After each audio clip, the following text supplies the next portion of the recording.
तो हेलो मेरे देश के फ्यूचर, कैसे हो आप सभी। आज जो हम आप लोगों के लिए टॉपिक लेकर के आए हैं वो है मूल अधिकार यानी कि फंडामेंटल राइट। ठीक है, ये अब देखते हैं हम कि हमें हमारा संविधान कौन कौन से मूल अधिकार देता है, हमें क्या क्या अधिकार प्राप्त हम कैसे कर सकते हैं, या फिर क्या क्या अधिकार है, या हम कितना बोल सकते हैं कितना नहीं बोल सकते हैं, क्या क्या चीज हम लोग के लिए जरूरी होता है। ये सारी चर्चाएं हम इस छोटी सी क्लास में करेंगे। ठीक है, तो आप बने रहिए आखिर तक, आपको जो भी सीखने को मिलेगा वो बहुत ही ज्यादा महत्वपूर्ण होगा। ठीक है, तो देखते हैं हम लोग मूल अधिकार। इसे अंग्रेजी में कहा जाता है फंडामेंटल राइट। ये क्या कहां से लिया गया है, तो ये अमेरिका से लिया गया है। कहां से थे? यूएसए के संविधान से। यूएसए क्यों लिखा? United state America. ठीक है, यूनाइटेड स्टेट अमेरिका। अब हम लोग देखते हैं। ठीक है, देखो मूल अधिकार का वर्णन भारतीय संविधान के भाग 3 में किया गया है। किस जगह पर किया गया? तो भाग 3 में। भाग 3 भी अनुच्छेद में बटा होगा, तो ये अनुच्छेद 12 से लेकर के 35 तक बटा है। अनुच्छेद 12 से लेकर के 35 तक और भाग 3 में इसको जगह दी गई है। ठीक है, देखो मूल संविधान में मौलिक अधिकार जो हमारा पहली बार जब हमारा संविधान बनकर तैयार हुआ तो उसमें मूल अधिकारों की संख्या 7 थी। उसमें मूल अधिकारों की संख्या 7 थी, लेकिन इस समय कितने हैं? तो 6। तो आपसे पूछ भी सकता है कि मूल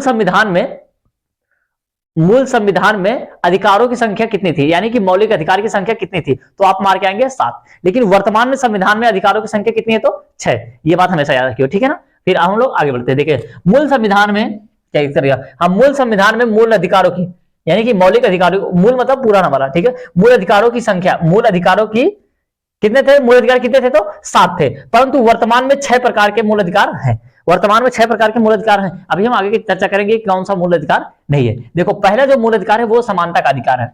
कौन सा है? तो समानता का अधिकार। ये कहता है, इसमें 2 प्रकार की है, बहुत सारी बातें लिखी हुई है, हम थोड़ा सा देखते हैं कि इसमें कहा था कानून के समक्ष सब बराबर है। कानून के समक्ष क्या है? सभी लोग बराबर है। हालांकि ठीक है, कानून के समक्ष सभी लोग क्या है? बराबर है। ठीक है, और बहुत सारी बातें लिखी हुई है। देखो समानता, नौकरी में समानता है। ठीक है, वो बहुत सारी चीजें दी हुई है। ठीक है, नौकरी में समानता है, और इसमें छुआछूत का अंत कर दिया गया है, उपाधियों का अंत कर दिया गया है। इसे को जब हम आगे पढ़ेंगे तो बहुत ज्यादा डिटेल से पढ़ते हुए चलेंगे, लेकिन हम लोग ये थोड़ा सा पहले दिमाग में बैठा लेते हैं कि हमारे संविधान में है क्या क्या। ठीक है, तो दूसरा क्या है? तो स्वतंत्रता का अधिकार। ठीक है, स्वतंत्रता का अधिकार, राइट टू इक्वेलिटी। ठीक है, इसमें अनुच्छेद 19 में तमाम प्रकार की 7 प्रकार की उसमें भी स्वतंत्रता दी गई है।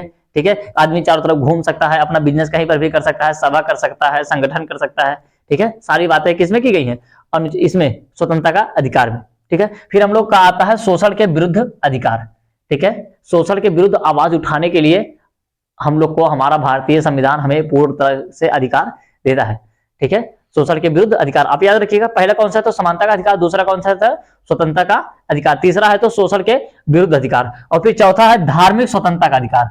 धार्मिक स्वतंत्रता का अधिकार, क्योंकि देखो भारत में कई प्रकार के धर्म है, हिंदू है, मुस्लिम है, सिख, ईसाई, जैन, बौद्ध। ठीक है, बहुत सारे धर्म हैं, तो सभी लोग क्या है? पूर्ण रूप से अपना धर्म मानने के लिए स्वतंत्र है, कोई किसी को जबरदस्ती नहीं कर सकता। ठीक है, हालांकि जो हमारी वर्तमान में सरकार आई हुई ये हिंदू धर्म को बहुत ही ज्यादा बढ़ावा दे रही है, जबकि ये गलत है। और उसमें कहा भी गया कि राज्य का अपना, राज्य मतलब सरकार। ठीक है, राज्य का मतलब सरकार। सरकार का अपना कोई भी धर्म नहीं होगा, लेकिन जनता चाहे तो पूर्ण रूप से स्वतंत्र है अपना धर्म मानने के लिए। अब जो योगी जी हो चाहे मोदी जी हो, जो उनको धर्म मानना है वो अपना माने, दूसरों को नहीं कह सकते। भाई हम कौन होता है कि कहने वाले कि आप इस धर्म को अपनाइए। हमारा धर्म अगर अच्छा है तो हम अपने काम में अच्छा करते रहे। ठीक है, दूसरों को लगेगा हाँ यार इसका धर्म तो बहुत अच्छा है, वो आकर के अपना लेगा। अब भाई अगर आप अपने घर की सफाई करोगे तो कोई भी आ जाएगा आपके घर में। आप अपने घर में गंदगी मचाए रहोगे और कहोगे कि आओ हमारे घर में बैठोगे, तो कोई आएगा? कोई नहीं आएगा। मतलब हम जितने भी धर्म लोग हैं, हम सभी लोग हमारी बातों को बुरा मत मानिए। हाथ जोड़ से हमारा आपसे निवेदन है, देखिए आप अपनी अच्छाइयों को दिखाइए, मतलब आप अपने से अच्छा करते रहिए, जिसको पसंद होगा वो आपके पास आएगा। ठीक है, आगे बढ़े। तो सर क्या कहा था? राज्य का अपना कोई भी धर्म नहीं होगा। ठीक है ना, और जनता जिस धर्म को मानना चाहे मान सकती है। ये बात अशोक ने भी कही थी। अशोक खुद से बौद्ध धर्म अपना लिया था, लेकिन मतलब कि वो बौद्ध धर्म का प्रचार प्रसार कर रहा था, लेकिन जबरदस्ती नहीं कि किसी को कह रहा था कि तुम बौद्ध धर्म अपनाओ। ठीक है, तो आगे बढ़े।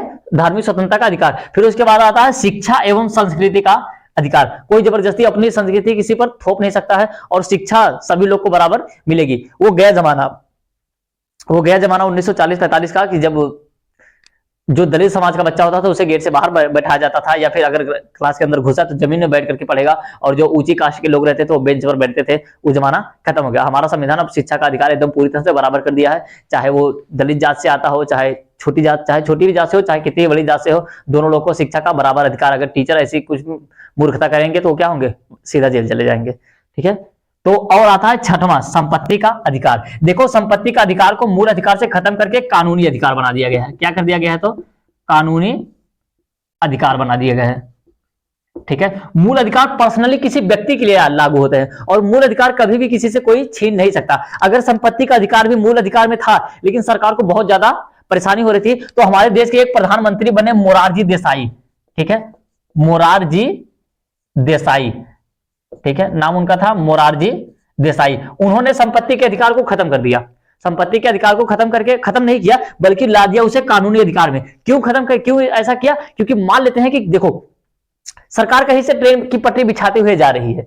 ठीक है, सरकार कहीं से ट्रेन की पटरी बिछाते हुए जा रही है, चारों तरफ से जमीन खरीदते हुए चली गई, लेकिन एक आदमी कह रहा है कि भाई साहब हम आपको अपनी जमीन नहीं देंगे, यानी कि सरकार से कह रहा हम आपको अपनी जमीन नहीं देंगे। पूछ रहा क्यों भाई, हम तुमको पैसा देंगे। कह रहे भैया हमको पैसा नहीं चाहिए, ये हमारे दादा को दहेज में मिली थी, तो ये हमारी दादी की क्या है, नैहर की निशानी है, हम आपको नहीं देंगे, ले भैया। और कहेगा आप ट्रेन को इधर से घुमा लो। अरे अब वो ट्रेन है कि जलेबी छानेगा इसे करके, नहीं जाएगा आगे ना। तो यहीं से इन्होंने दिमाग लगाया, हालांकि देश को तो चौपट करवे करे, लेकिन एक काम सही करके गए। कौन सा? यही जो कानूनी अधिकार इसको बना दिया, किसको? संपत्ति के अधिकार को। ठीक है, संपत्ति का अधिकार बना दिया। अब सरकार चाहेगी तो किसी की भी जमीन छीन सकती है, हालांकि छीनेगी नहीं, उसको मुआवजा वगैरह दे देगी जिस हिसाब से उसकी जमीन रहेगी। ठीक है, नहीं तो सरकार को बहुत ज्यादा प्रॉब्लम आती है, रोड बनाने में समस्या आ रही थी, ट्रेन बिछाने में समस्या आ रही थी। ठीक है, इसीलिए संपत्ति के अधिकार को क्या कर दिया गया? मूल अधिकार से खत्म करके कानूनी अधिकार में डाल दिया गया। नहीं तो मूल अधिकार किसी से कभी भी कोई छीन नहीं सकता ना, इसलिए इसे संपत्ति का अधिकार बना दिया गया। फिर अगला क्या है? तो संवैधानिक उपचार का अधिकार। कैसा? तो संवैधानिक उपचार का अधिकार। उपचार का मतलब होता है इलाज। ठीक है, अभी आपका सर दर्द करना शुरू कर दिया तो आप हॉस्पिटल में चले जाएंगे, और कुछ प्रॉब्लम्स हुई तो सीधा चले जाएंगे। लेकिन संविधान मतलब कि अभी आपको कोई मूल अधिकार ही छीन लिया तो क्या करेंगे? ठीक है, ये किस जगह पर है? तो ये है अनुच्छेद 32 में, याद रखियो अनुच्छेद 32 में। ठीक है, और अभी जैसे आपके साथ कोई समस्या होगी तो आप कहां जाएंगे? सीधा कोर्ट में जाएंगे। इसीलिए ये सब मतलब कि इसे क्या कहा जाता है? मूल अधिकार का रक्षक।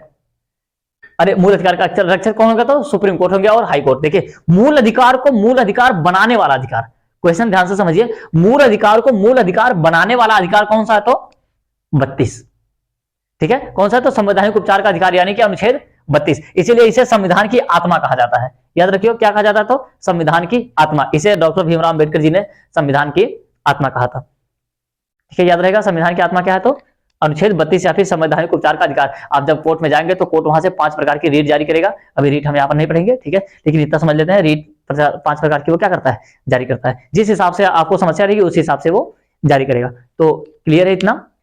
संवैधानिक उपचार का देखो, पहला क्या है? समानता का अधिकार, दूसरा स्वतंत्रता का अधिकार, तीसरा शोषण के विरुद्ध अधिकार, धार्मिक स्वतंत्रता का अधिकार, शिक्षा एवं संस्कृति का अधिकार, संपत्ति का अधिकार, छठवां वो तो खत्म कर दिया गया है। अब छठवां कौन सा आ गया? तो संवैधानिक उपचार का अधिकार। एक बच्चा ग्रेजुएशन कंप्लीट कर जाता है लेकिन उसको ये 6 प्रकार के अधिकार याद नहीं हो पाते हैं।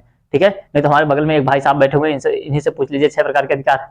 बुरा लग रहा है? बुरा मत मानिए मेरी बात को। ग्रेजुएशन आपका कंप्लीट होने वाला है, याद है? नहीं ना? ठीक है दोस्त, तो आप लोग अगर याद कर लोगे तो समझ जाओ एक ग्रेजुएट लेवल के बच्चे के इतना बराबर हो चुके हैं। ठीक है ना, ये मेरे दोस्त ही हैं, मैं इनको कह दिया। ठीक है ना, तो ठीक है ना, तो ये देखिए आज हम बता दिया आप लोगों को मूल अधिकार। तो अब आप लोग इसको अच्छे से याद कर लीजिएगा। अब मिलेंगे नेक्स्ट क्लास में, तब तक के लिए जय हिंद, बेस्ट ऑफ लक।